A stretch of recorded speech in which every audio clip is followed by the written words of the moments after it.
Hello and welcome to episode 71 of the Your Way podcast. So I am joined this week by Greg Styan. So Greg, you may remember I did a podcast with Greg and Max Wilson last year on their podcast Masculinity Unmasked, but then I also put it on mine. And Greg and I have been kind of getting to know each other a little bit in the background, and I thought it would be amazing to have him on. Because one of the things that I'd love to do is sort of showcase people's stories and what they're about, because I think the more we can see what's possible for us and what happens when we follow those little nudges of where life is trying to lead us, the more we build that thing in ourselves of like, oh, well, maybe I could do this too. So Greg, welcome. Introduce yourself properly in the form of Bridget Jones. Do you know what I mean? Here to introduce himself properly is the man we all call Mr.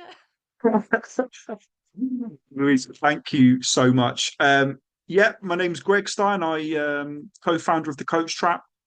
I have my own life coaching funnel, should we say, if I put my business hat on.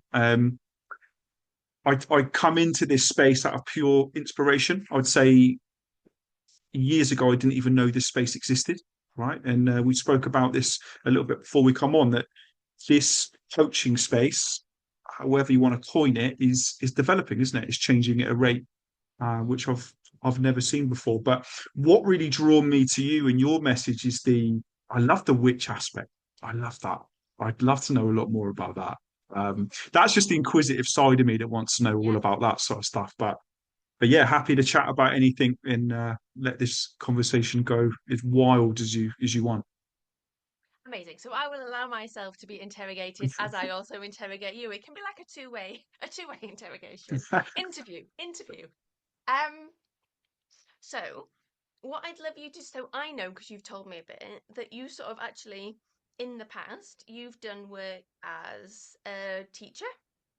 Um, and kind of, I think some of us, and I'm going to say this without, and I don't really mind if it sounds egotistical because it's just true, right? Some of us are just here to be leaders, right? Leaders of leaders, and we're just here to support other people. And it's just always been our natural thing. Like at school, we were probably like the bossy ones. And that's just what, that's just what we're here to do. But obviously, each of us has an individual path and a trajectory that we go along that. So walk me through whatever feels good to share from doing that work to transitioning into coaching industry is a shit show. How do I help people navigate it in a way that's gonna like how do I help people navigate it in a way that they're not gonna dive out because it feels too hard? Right, absolutely. Okay. Everyone loves a story. I love everyone else's story. So, and actually, sometimes it's quite hard to say your own, right? One thing I'd start about me before I start is I don't like the way I sound. I don't like the way I look, and actually, I find it quite hard to look in myself introspectively. But I know it help others, right? So, when I was younger, everything that I did was to be a pro athlete. Everything. I suppose everything that I did was to make it as an athlete. It didn't quite happen, got injured, didn't know what to do. Teaching led quite naturally into that. And absolutely loved it. And I was saying to you before we come on, I had an opportunity to work for a private school or Hackney seemed to be my options. And I was drawn to this, you know, crazy, which was then the most deprivated place in England to work with some real challenging children, right? But I loved it, absolutely loved every minute of it. And it's interesting to see how that mold you and change you. Being in such a complex environment at such a young age, working with such challenging people is incredible, right? But you learn a lot about yourself. And I'm not scared to admit, when I lived in London, I didn't have enough money, right? So I was like, I did every side hustle you can imagine. Coaching was one of them, right? So personal training, mentoring, tutoring, all that sort of stuff. I found myself at some very wealthy houses, and one of them said, "Greg, do you want a job?" So I said, what is it as a job at? So he goes, we've moved here from Moscow. We own a football team, right? Everyone who works for my team is that. But I want an English guy to work for my family. So I worked for two Russian billionaires for 5 years, which was amazing. Bit crazy working for Russians. I worked for Rod Stewart for 8 years, which was amazing, incredible. and I loved being a part of their family and their setup and all that sort of stuff. And basically, all I did was problem solve. Right, that was it, all day, every day. Right, that's all I did. Absolutely loved it. Threw myself into it. When I was 25, when I was working for the Russians, I hit rock bottom. I had every vice you can imagine. I don't mind admitting it, as much as a scary thing that is for me to put on camera. I had all these vices. I was cheated on by someone else, by a fiance, alcohol, all that sort of stuff. I was recommended to be coached, not therapy, coach. Therapy scared me, right? But coach. So I was introduced this incredible guy, right, who I've never spoke about. I'm not going to say his name, right? An amazing guy who pulled me out of a hole. And that was 25 when I was introduced to that world. Too much money, not enough sense, all the vices in the world. And I saw the power of that, right? What it can have to have someone there. COVID happened. I was interested in the space, did all my qualifications, retired at 36, wanted to do more, coached, realized that coaching is a wild space, which we spoke about before a lot, haven't we? Wildly exciting on both sides, the coin, isn't it? Like amazingly powerful, incredibly scary and dangerous as well. I think some of it as well. Like I said, I'd love to know your spin. That's why I'm so interested in the witch aspect, and I love your voice and in the post and everything because I can see the authenticity and the honesty behind it. I love that. And I think that's what drawn me to your profile in the first place, and obviously the masculinity mask. But you can see the ones who are in this for the right reasons, I would say, and the ones who aren't. And I love the fact that you're in it for the right reason. That's probably why we got on so well. Yeah. Oh, thanks, Greg. So there's two things I want to say. The first one is, and I don't want to get into it, but when you were talking about the work that you were doing for like the high profile people and you was like solving problems, I was like seeing you as like a Ray Donovan style fixer. I was like, brilliant. That's an amazing series. That, yeah. Yeah. And then the other thing that I just want to touch on is interesting. So before we jumped on this podcast, I've recorded a video this morning about visibility. And like, there is no point just saying to people, you need to be more visible without helping them to understand why they aren't currently being more visible.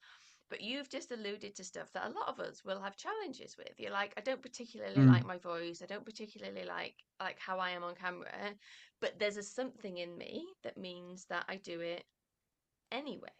Right? It's interesting for me because I'm like I think it's obvious. Some people don't, but I'm northern. I think it's pretty obvious, right? I'm northern, right? But so imagine going like I went to uni in Bristol, then I went and did my law job in London, and like I had comments about my accent and my voice, um, and a real hang up about it that not being articulate meant that I sounded thick, or that I even was thick. And then something really nice has happened since I started coaching US people, because I've had lots of US clients love my accent. They're like, your voice is amazing. You should do audio books. And I'm like, hang on a minute, look. But I think there is there's a real shift that is way, way beyond just telling yourself, I'm just going to show up. Right. And it might just be for you because you've done other bits of high profile work or whatever that you were more used to being visible. But what for you allowed you even with that discomfort of I'd rather not do this, but I need to do it anyway. What allowed you to be like, fuck it, I'm invisible because I need to be. Wow, that's amazing. Me and you were here for a reason because I resonate with something that you said. It was one of the reasons that you said was my accent. So Mhm. when I worked for the Russian billionaires, I have a real deep Southern accent, right? And they wanted someone who was like uniquely. I realized that when I was in that environment, I put on an accent. It's really Mm. crazy. Put on an accent was someone that I wasn't my like unique self. Didn't like the guy who looked back and look at me in the mirror. Believe it or not, lost most of my friends in London. They didn't like who I was turning into. That was the start of the spiral in terms of like me needing to be coached and needing to be helped, if that makes sense, was me not being my unique self, right? And what caused me to want to help others? It's a really good point. I think that I was, yeah, like I said, plant, the seed was planted with the guy who helped me for sure, right? I think the seed was planted before that with the school teaching that I did, and I saw the real deprivated kids, right? And I saw that if you encourage them, that they're actually incredible, right? You could see them just develop wildly in areas like that, and that really inspired me as well. Um, I've never been interested in money. It sounds crazy, right? I've found that if I if I work hard, if the purpose is there, the money's is a byproduct, right? I've never once been money orientated, which is interesting. But yeah, I think what I got out of that is me and you are here for the same reason, right? Someone planted a seed, right? I get more enjoyment out of helping people than maybe helping myself, right? And maybe that's where that visionary aspect comes from. As much as I don't like my accent or don't like the way I look, and realize that I will take a lot of hate for the way I post and put myself out there.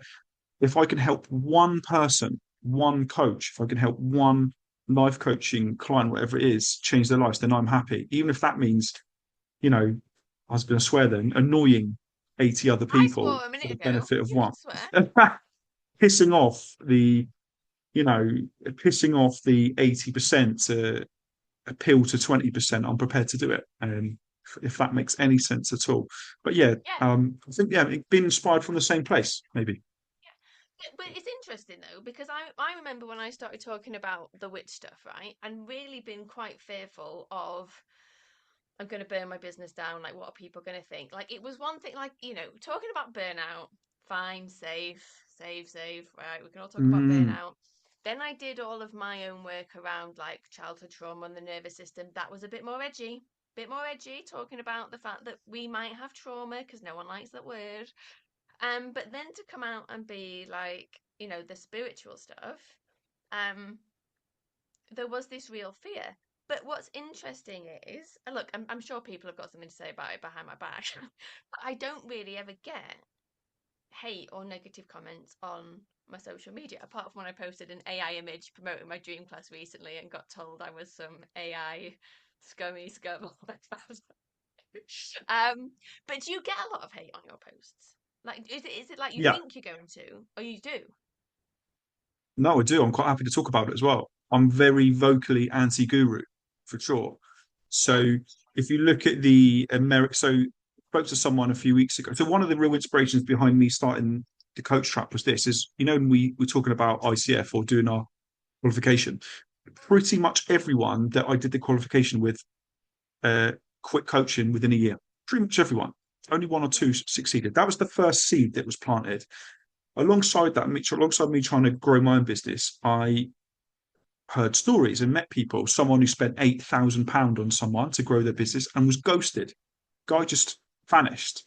Someone who spent £7,000 on someone got no results. Someone who spent 150. This is the conversation I had a few weeks ago. £150,000 in debt from an American guru, and the American guru, the sales tactics over the phone will frighten most people if that information got out.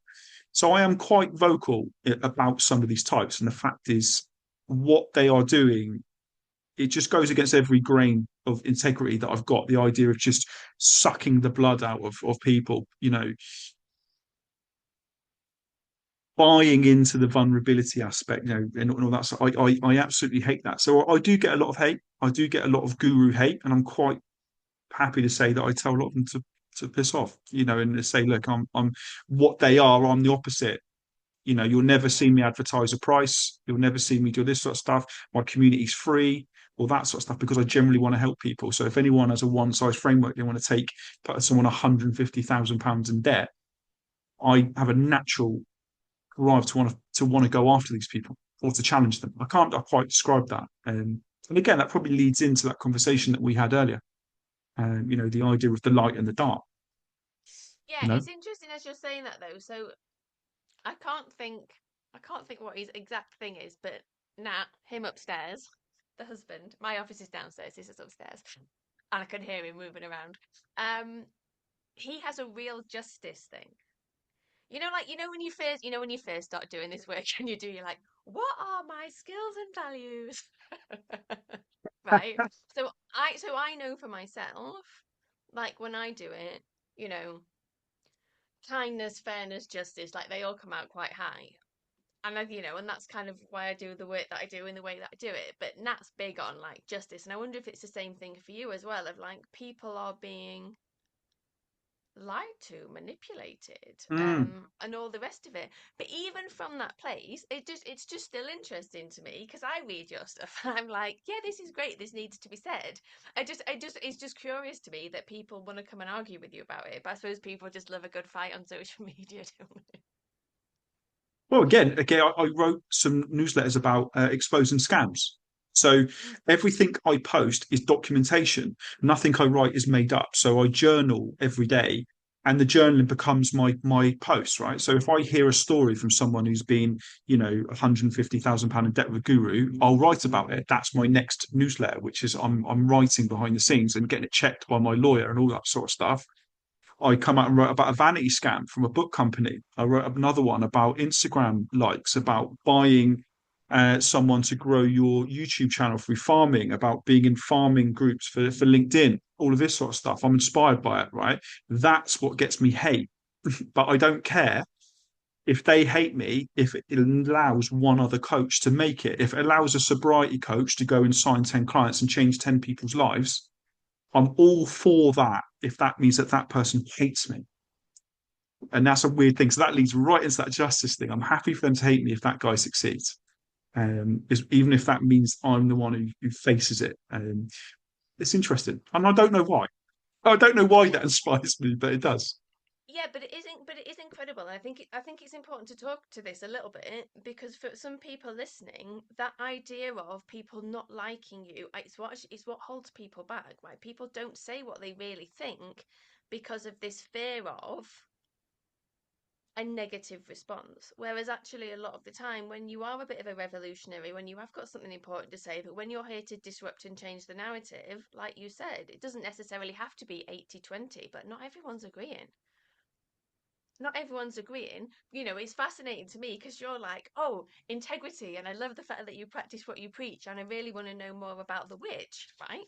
Great, amazing. You're in the 20%. But but then there's gonna be some people that are like that have this preconception of like the witch is darkness, it's evil, it's bad. It's like I don't even know what they think I spent my time doing. I remember one person being like, "I hope you're not going to turn me into a toad." I was like, "Oh dear." Um,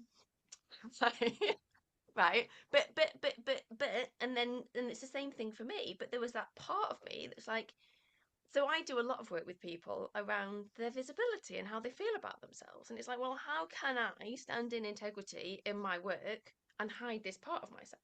It's like right now, if you look at the front of my hair, I don't know how much it'll show up on camera. Can you see my little grey bits coming through? Right, I I'm should like, do but mine. I have this thing going now, this like little V thing going back in my hair now. yeah, but for so long, so I'm really into natural stuff, right? Because I don't want to get cancer. So for a long, long time, when I have dyed my hair, I've only used natural dye. But then in the last few months, I'm like, how can I be the person that's like, we want to love and accept all of ourselves and live from the natural place and like work with nature and the seasons and like, and then be dyeing my hair. Now, I reserve the right to change my mind. I'd just like to say. But it's just so interesting, right? And then a lady in the village messaged me the other day. I'd made some throwaway comment. There's a doctor in the village and she does aesthetic stuff. And when I first found out, I made some jokey throwaway comment to it about, oh, so when I want to have my lines done, I come and see you then, do I? And we have to bear in mind, anyone watching this on like YouTube or whatever, that Zoom touch-up appearance is on. Like my skin might not exactly look like this in real life. But like I've got an expressive face. Right, so she sent me a message the other day and she was like, oh, like I'm doing some offers at the moment. You don't even need to go into Cheltenham to the clinic. She's like, I can come to your house. And it was the same deal. It's like, yes, of course, there is a part of me that would love to have a wrinkle free face. But how do I be in integrity with myself and be like, but I hate this part of myself, so I'm going to modify it. Now, and I'm not even saying that's the right answer, right? I'm not saying that people that have Botox or fillers or dye their hair, that there's anything wrong with that. But it's just for me at this point in time in my life of like, how do I encourage people to accept and love all of who they are? How do I do that without going first, right? Which means bit of grey hair, bit of wrinkles. Zoom touch up still on there. We'll notice that. Right, but it is just really interesting, isn't it? About um that integrity piece. And please feel free to ask me questions about the witch stuff, but it's just interesting. So it's like I look at your stuff and I'm like, this is great, but other people are like, this is terrible, presumably because they don't like the fact that you're calling them out. And I don't know how you feel about like my stuff and the witch stuff, but it is interesting just to get to that place of some people aren't going to like this, and I need to talk about it anyway. Good point. Before we start, my wife does all of that stuff. I know everything about all treatments, everything you can imagine. I've heard it all before, and it fascinates me. And actually, she's always wanted to do it with me, and I've always declined. A little bit about what you said is I'm worried that when I've got an addictive personality, if I've one thing or I've everything, that's the first thing. And the second of all is, yeah, I'm not as scared about putting myself in that situation where I'm going to be challenged as well. That's one thing. So I really resonate with that. The next thing about the integrity, I've got a good story about that as well. I'm really interested in veganism, right? Being a vegan, I'm really interested in that, fascinated by it. I tried. It's incredibly hard.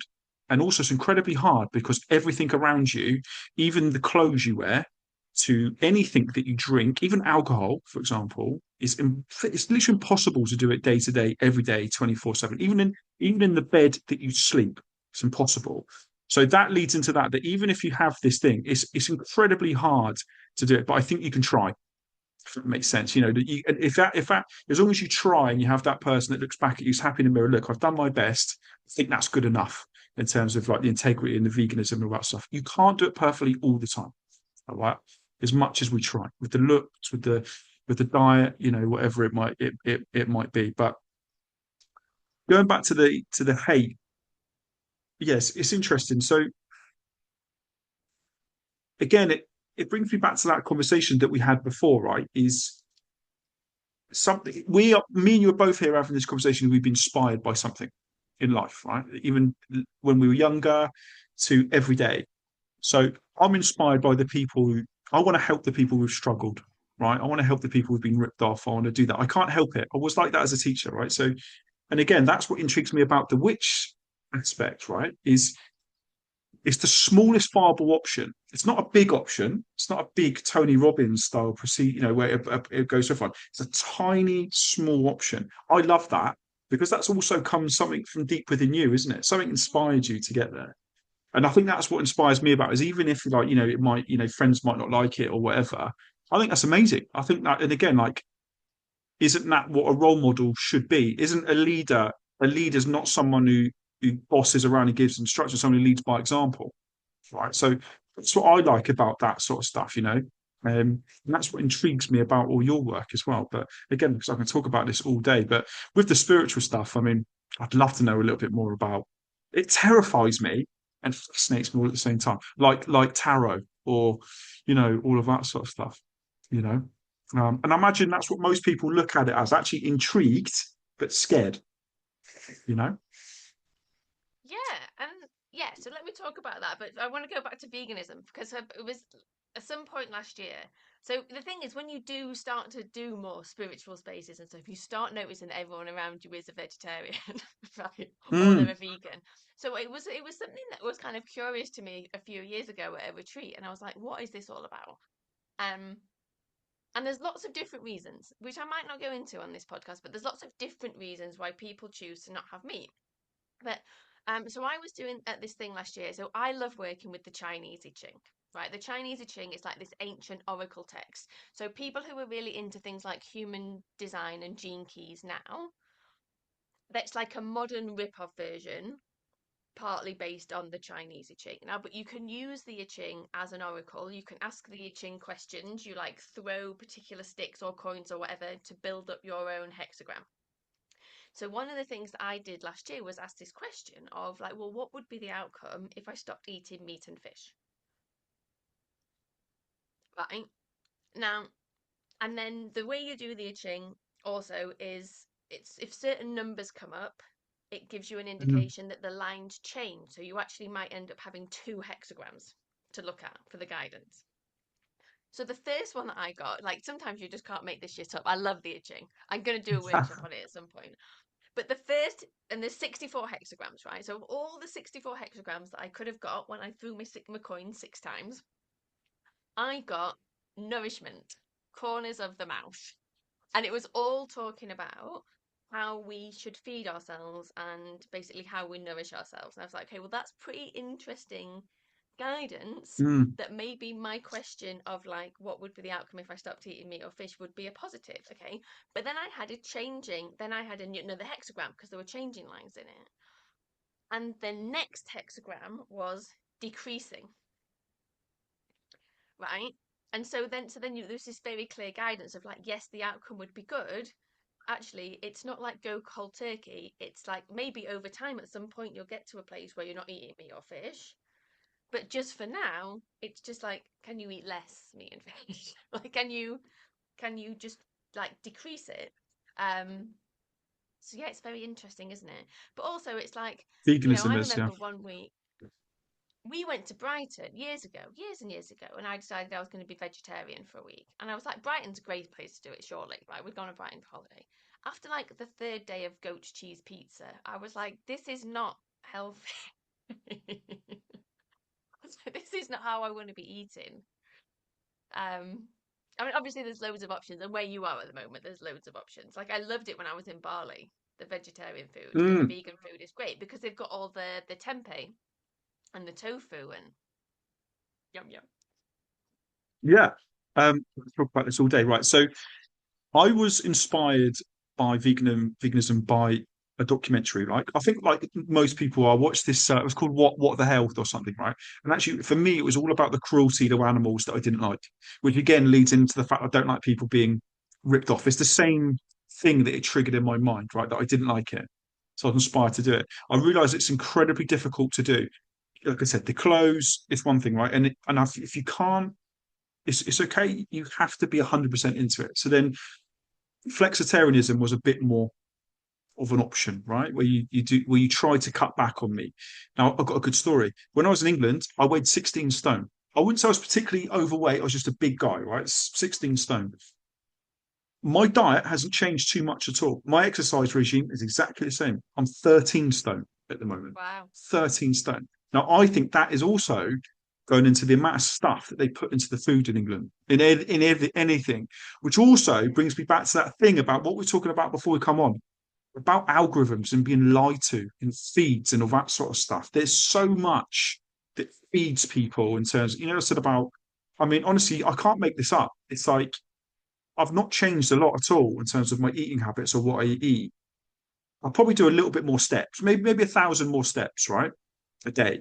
But that's not a reaction into losing 3 stone in weight. I think a lot of it is what's put into the food, and that again feeds me into we talk about this like hate in the algorithms and stuff. I'm not sure England's in a good space. I'm not sure that England's in a good space for lots of stuff like that. But just an example.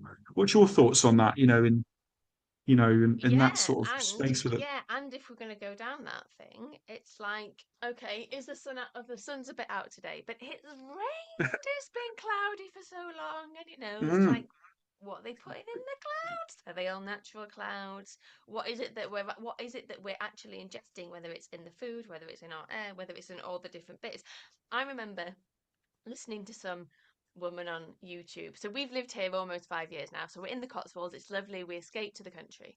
Um, and listening to this woman on YouTube talking about, but she's talking about the US and how everything's like sprayed with glyphosate, is how they pronounce it. I think we would say yeah. glyphosate, um, which is like Roundup, and how bad it is, and all of these forever chemicals that are getting into our bodies. And I'm naively like, oh yeah, but in the UK, like they look after, like, they don't do that to our crops.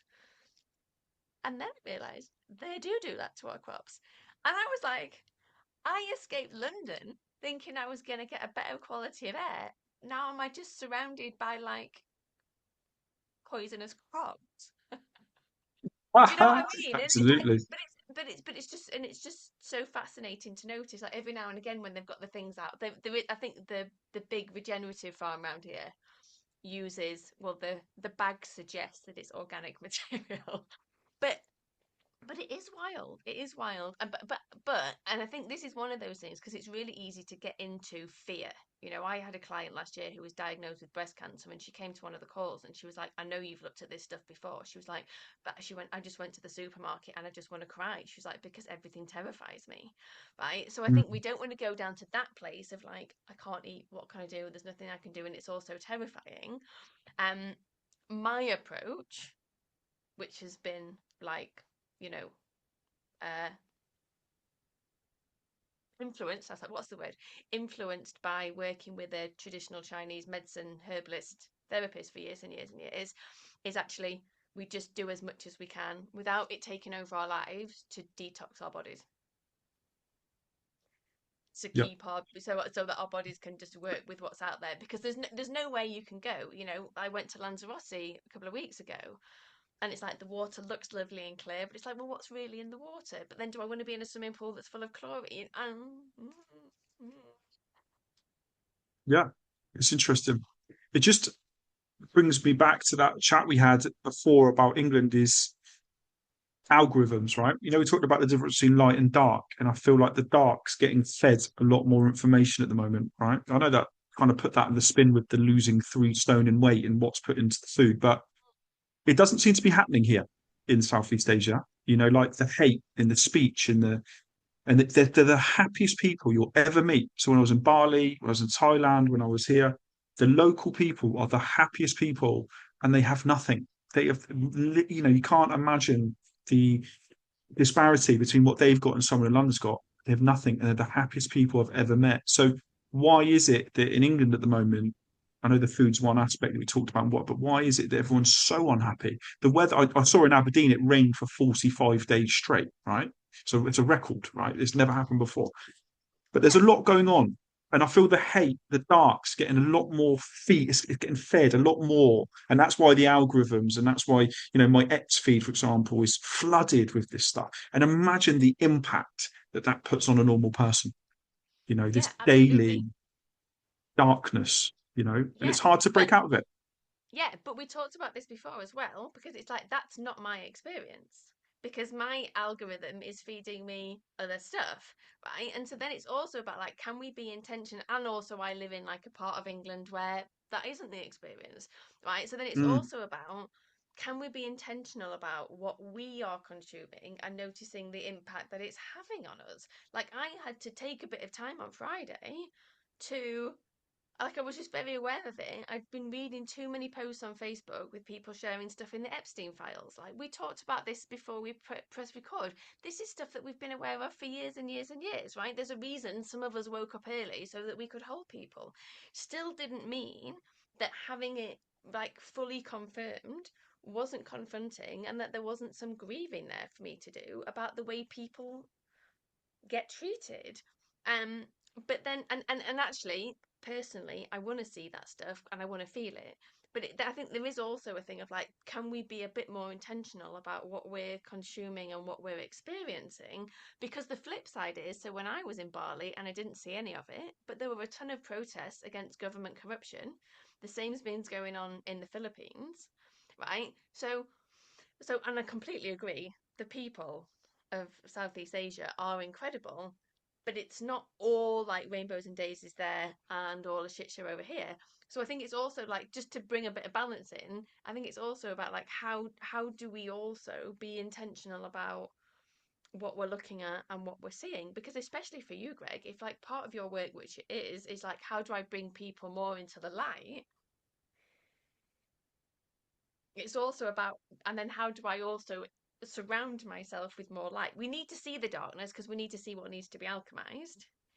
But it's just, anyway, I'm not saying there's a right answer, but it's just interesting to explore, I think. I've got a good one for this. When I worked for the Russian billionaires, interested. Um, I managed to spend a lot of time with you know a few people who are beyond any you know concept that we have of success, right? Unbelievable amount of success in one area of their life or many, right? And I remember saying to the one of them, why why do you never seem panicked? Why do you never seem stressed, right? And he told me two things. He told me two really important things. There was a Russian saying about not worrying about the wolves, right? until you go, don't, if you're worried about the wolves, don't go into the forest, right? And the other aspect that he told me was this: when you don't understand the now, it's because you don't know where you're going in the future. So the idea of what goal setting is really, and that brings it down to what coaching probably is. It is like, most barest bones, isn't it? Right? Is guiding someone, giving them a future, showing them where they're going to go. Right. So that feeds into, like I said, even my negative algorithm, and what you do to someone like me is you would say, look, start looking at this, stop looking at that, start thinking about moving forward, not moving back. And I think that's probably where most people are struggling with, is they don't quite know where they're going. Most people are probably incredibly threatened by AI in their jobs, right? Most probably incredibly worried about the future of their children, all of this sort of stuff, right? And I think that is what's getting fed at the moment. So how you get people out of that is you give them a future. You say that, this is where this world's going to be in 5 years' time. This is where, this is what's going to happen. And I feel like, yeah, that's ultimately what me and you are here to do in our space, isn't it? Um, is to give people a framework when they're at a crossroads. I would say, a Yeah, road and forward. yeah, and also help them to realize that, because like even if you think about what you've just said, they're worried about the future for their kids. They're worried about what's going to happen with AI. So it's all of these Mm, things that take them away from being alive and living and experiencing right now. Like it's like right now is okay. Like have I got enough money in my bank account? What's I'm doing? Like how am yeah, I feeling? Is this good enough? Because again, I think like having a future goal, 100%. Yeah, coaching is very future oriented, but it's also can we also be present now? Because instead of fixating on a thing that might never happen, which is different to I have a vision. I know I'm here to make an impact. I know I'm here to do it, make a difference. This is the vision that I see. How do I go towards that yeah, vision? That I think is positive.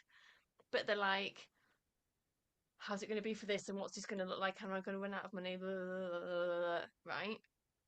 Is then is then not positive. And then also who you surround yourself with matters. So if I go back to your thing, because I don't want to duck it, I don't want people to think I'm ducking it, about like the witch and it being a small space or whatever. So for me, it hasn't been a massively intentional thing. It was just a very natural progression. I didn't realize, but as a lawyer, I was completely addicted. I've got a very addictive personality too, to various things, but like work, exercise, all of these different pieces, not eating or eating, right? All of these different addictions and addictive personalities, but completely unaware of it all, completely unaware of what was going on, completely disconnected from myself. So I do this work to understand, intellectualize. Things still aren't that much different. Learn about the nervous system and trauma resolution. Things start to shift. But then from this space of, okay, I now feel safe and comfortable in my own body. And I'm able to be a bit more present and I'm able to start to notice what am I drawn to? What do I like? What do I need? Because let's face it, so many of us forget we can't even answer those basic questions because we're just so bothered about the next deadline or whatever, or keeping everybody else liking us and happy, that from there, it just became this very natural progression into just being curious about things, being curious, being open. I found myself starting to listen to new moon readings, full moon readings. I remembered as a kid when we used to visit the local museum on school trips that I really liked amethyst crystals. So I'd get myself an amethyst crystal. It must be charging on the windowsill still from the last full moon. I was like, where is it? Um, right, but all of these little bits, and I think sometimes when it comes to like spirituality or whatever, it's almost like we feel like we need to go and do a course or learn, but it's like, well, no, it's like, all can we just allow everything to just naturally unfold, and we follow those nudges, like you're following the nudges. Now, whether you consider your nudges to be coming from your internal innate values, whether you consider them to come from your higher self, something a bit more like divine, universe, whatever, God, there is a something in you that's like, this is bigger than me, this is more important than me, this is something that I need to do. Like, I retired at 36, don't need to work, but there is something in me that's like, no, no, what I'm seeing is not fair, it's not okay, and I want to do something about it. Just like there's something in me that's like, people aren't living the way they're meant to live. They're not connected to themselves. They're not connected to nature. They're not living from the natural place. They're not doing the work they came here to do because they don't feel safe to be visible. They don't feel safe to be doing all of those things. I know because I've lived that life and I know how this one feels different, right? So, and I feel compelled to share. And then so you feel compelled to share. And it just so happens that part of my journey has been an exploration of the spiritual after it been shut down for so long because I was raised a Catholic. And no offense to God or Jesus, because I think both are amazing, but I'm not sure the way the Catholic Church teaches us things was particularly conducive to my own personal journey of, a healthy life.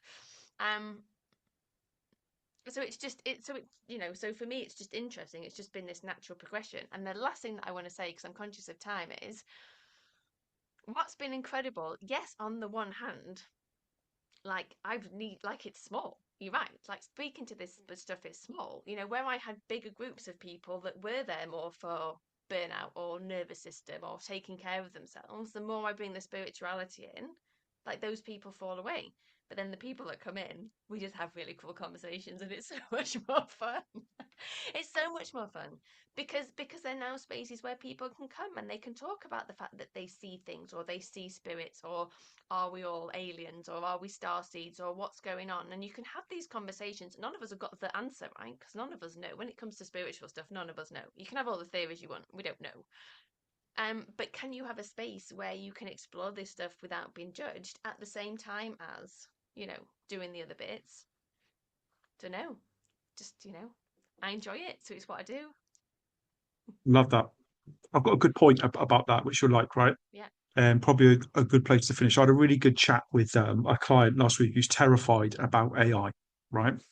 And I had to tell him that AI isn't the first revolution, if you like, that we've gone through in our lifetimes. There was the dot-com boom, right? And the dot-com boom was massive, right? I remember growing up in a world without internet, without Wi-Fi, right? So I Yeah. remember this. Do you Now, remember dial up? most, yeah, absolutely. Interesting to remember, and this might sound scary at first, most dot-com businesses failed. The only ones that succeeded were the ones that had purpose, the ones that wanted to help people, the ones that had a bigger operation than their own that wasn't all orientated about money. You'll see it with AI. The companies, there'll be so many startups that will make quick money. The only ones that will make it will be the ones driven by purpose that generally want to enrich and help humanity in people's lives, like you in your business, like me sat here. If you don't have that consistency driven by purpose, you'll burn out and fail. And like I said, it's a cycle that we see over and over and over again. So anyone who's listening and worried about the future, whatever, I encourage them to work out what their why is, why they here, who are they going to help, you know. And I feel like going back to what the Russian guy said to me, if you don't know where you're going, that's why you don't understand the now. And I hope that help anyone who's listened today. Yeah, amazing. Thanks, Greg. I will just quickly plug on the back of that. If you want some support to get into like your why, I have a masterclass. It's £11. It's about $15 called The Magic of You and What You Are Here to Do, which really helps you tap into your own hero's journey, what you're here to do, and then also to clear any fears. So if that appeals, check out the show notes. Um, Greg, before we finish, super clear, just because I'm not sure that we spent enough time on it. So you have a business that you run with someone else called the Coach Trap. It's about helping people essentially get away from that. It's similar to me, but different actually, but helping people get away from that. I need to follow the guru and I need to do all of these X, Y, and Z things that then tie me up in knots. You talked about having a free community. Can you just riff for a little bit of time, just so people are like, oh yeah, this is for me. This sounds cool. Where do they find you? All the things. All good. If anyone's inspired to start an online business or start a coaching career, I think it was the number one New Year's resolution this year was to work out a business to work online, right? For location freedom to make a change, right? So if you're thinking about that, I encourage you to check out the Coach Trap. So www.coachtrap.co.uk, but we have a free option on our school community. Just look for the Coach Trap and it's there. And like I said, no hard sell, just a free community with lots of other coaches and online businesses that are all in the same position, working out what works together as a community, what a community should be for. Not a guru who says they have the answers to everything, but everyone working together with a common aim to, to progress is one, if that makes sense. And I think that's why communities are so powerful. Amazing. And we have also, I was like, did we talk about it when we pressed record? We did. And obviously you can follow Greg. You're Greg, not Gregory, on LinkedIn, aren't you? Greg Yeah, Styan. that's right. Yeah, that's right. Um, and Greg does practice what he preaches. He shows up, he gets visible. He's like, I don't want to be on this camera, but here I am. So you can also go and check him out on LinkedIn. Um, and links and things are on there as well, aren't they?